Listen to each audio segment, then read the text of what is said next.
Malankara orthodox സഭ Thiruvananthapuram saint Thomas കാരുണ്യ guidance സെൻ്ററിൻ്റെ രണ്ടാം ഘട്ടമായി 1999 പ്രവർത്തനം ആരംഭിച്ച കാരുണ്യ വിശ്രാന്തി ഭവൻ 2024 അതിൻ്റെ സിൽവർ ജൂബിലി ആഘോഷിക്കുകയാണ്.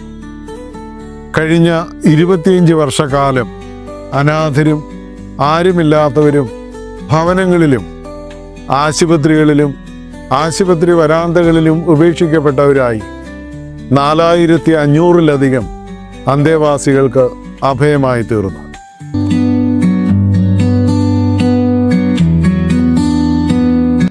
ആരോരുമില്ലാത്തവർക്ക് ഉറ്റവരും ഉടയവരുമായി ഒരു തണൽ വൃക്ഷം പോലെ ചേക്കേറുവാൻ ഇടം നൽകുന്ന അഭയകേന്ദ്രമാണ് കാരുണ്യ വിശ്രാന്തി ഭവൻ.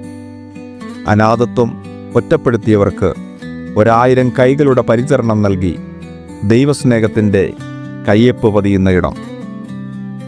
ആശുപത്രികളിൽ നിന്നും പിറന്നു വീണ മണ്ണിലേക്ക് തിരികെ കൊണ്ടുപോകുവാൻ ആരോരുമില്ലാത്തവരും മാനസിക അസ്വാസ്ഥ്യം അനുഭവിക്കുന്നവരും കിടപ്പ് രോഗികളും പരിചരിക്കുവാൻ ആരുമില്ലാത്ത വൃദ്ധമാതാപിതാക്കളും വിശ്രാന്തി എന്ന സ്നേഹത്തണലിൽ കഴിയുന്നു.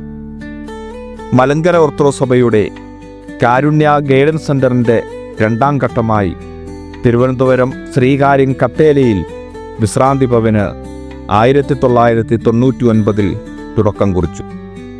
സഭാരക്തം ഡോക്ടർ ഗീവർഗീസ് മാർ ഒസ്താത്യോസ് തിരുമേനിയുടെ ആശയങ്ങളും പ്രവർത്തനങ്ങളും പാവപ്പെട്ടവരുടെയും അനാഥരുടെയും രോഗം മൂലം പ്രയാസം അനുഭവിക്കുന്നവരെയും സഹായിക്കുവാനുള്ള വിവിധ പദ്ധതികൾക്ക് വെളിച്ചം വീശുന്നവയായിരുന്നു.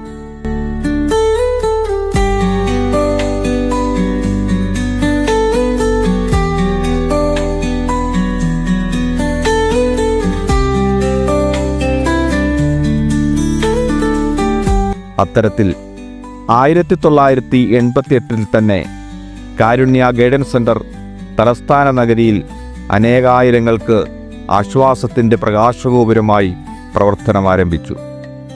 റീജിയണൽ ക്യാൻസർ സെൻ്റർ മറ്റ് പ്രധാന ആശുപത്രികളിലും ചികിത്സയ്ക്കായി എത്തി താമസ സൗകര്യമോ മരുന്നുകളോ ലഭിക്കുവാൻ ബുദ്ധിമുട്ട് അനുഭവപ്പെടുന്ന 5000-ലധികം ആളുകൾക്ക് ഇപ്പോൾ കാരുണ്യയിൽ കൂടി കൈത്താങ്ങലുകൾ നൽകുവാൻ സാധിക്കുന്നു.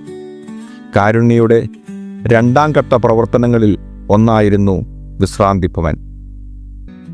ഇതിനോടകം 4500-ൽ പരം അന്തേവാസികൾക്കാണ് ഈ സ്ഥാപനം അഭയവും ശരണവുമായി മാറിയത്.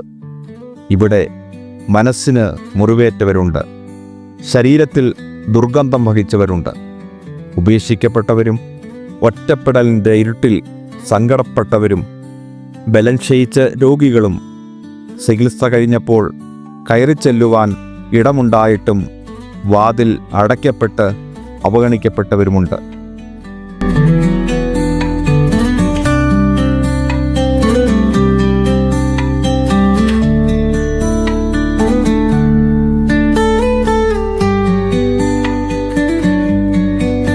ആശുപത്രി അധികൃതരും സാമൂഹിക പ്രവർത്തകരും പോലീസ് അധികാരികളും കാരുണ്യയിലേക്ക് ഏൽപ്പിക്കുന്ന ഇവർ ഇന്ന് വിശ്രാന്തിയുടെ സ്നേഹത്തണലിൽ ഏകോദര സഹോദരങ്ങളെപ്പോലെ ജീവിതമെന്ന പുസ്തകത്തിലെ പ്രതീക്ഷയുള്ള കഥാപാത്രങ്ങളായി മാറിക്കഴിഞ്ഞിരിക്കുന്നു. നന്ദി ആരോട് ഞാൻ ചൊല്ലേണ്ടു, ഭൂമിയിൽ വന്നവതാരമെടുക്കാൻ എനിക്കെന്നു പാതിമയ്യായ പിതാവിനോ പിന്നതിൽ പാതിമയ്യായ മാതാവിനോ. ഒന്നിച്ച് പ്രാർത്ഥിച്ചും ഒരുമിച്ച് ഭക്ഷണം കഴിച്ചും ഓരോരുത്തർക്കും ആവശ്യമായ പരിചരണങ്ങൾ സ്വീകരിച്ച് സുമനസ്സുകളായ അനേകരുടെ കരുതലിൻ്റെ തണലിൽ വിശ്രാന്തിയുടെ അന്തരീക്ഷത്തെ വിശുദ്ധമാക്കുന്നു. കാരുണ്യയുടെ ഇന്ന് കാണുന്ന പ്രവർത്തനങ്ങൾക്ക് ഊടും പാവും നെയ്ത് അനുദിനം പുരോഗതിയിലേക്ക് നയിക്കുന്നത് അഭിവന്യ ഡോക്ടർ യുഹാനോൻ മാർ ക്രിസോസ്റ്റമോസ് തിരുമേനിയുടെ പ്രാർത്ഥനാപൂർവമായ സമീപനവും കഠിനാധ്വാനവും മൂലമാണ്. അഭിവന്യ തിരുമേനിയുടെ നേതൃത്വത്തിലുള്ള എക്സിക്യൂട്ടീവ് കമ്മിറ്റി അംഗങ്ങൾ പ്രവർത്തനങ്ങൾക്ക് നേതൃത്വം നൽകുന്നു. കാരുണ്യയുടെയും വിശ്രാന്തിയുടെയും എല്ലാവിധമായ പ്രവർത്തനങ്ങളെയും ഏകോപിപ്പിക്കുന്നത് വന്യ തോമസ് റമ്പാച്ചനാണ്. വിശ്രാന്തിയുടെ പരിസരങ്ങളിൽ ജീവിതത്തിൻ്റെ പ്രതീക്ഷകൾക്ക് തിരുനാളം തെളിയിച്ച അനേകം ആളുകൾ അവരുടെ പ്രിയപ്പെട്ടവരോടൊപ്പം ജീവിതം നയിക്കുന്നു എന്നതും വിശ്രാന്തിയുടെ അഭ്യുദയകാംക്ഷികൾക്ക് സന്തോഷം നൽകുന്നവയാണ്. കണ്ണിലിരവിൻ്റെ പാഷാണത്തിമിരമില്ല, ഉള്ളിലഗ്നി കോണിൽ കാറ്റുരഞ്ഞു തീച്ചീറ്റുന്ന നഗ്നമാം ദുസ്വപ്ന കാമമില്ല. കായലിനകര പോയവൻ തിരി വരാതെ പണം ഭണ്ഡാരം മതിയാകൊള്ളാം.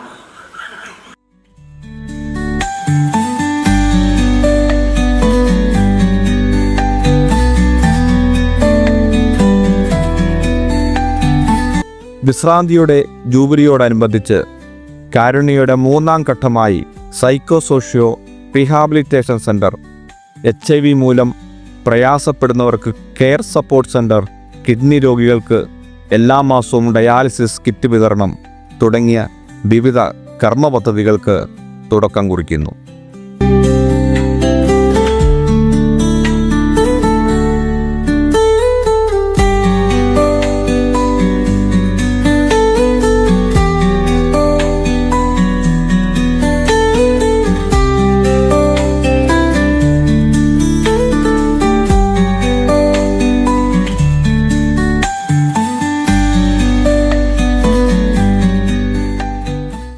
ജാതി മത വ്യത്യാസങ്ങൾ കൂടാതെ ഏകോദര സഹോദരങ്ങളെ പോലെയാണ് ഇവിടെ ഞങ്ങൾ കഴിയുന്നത്.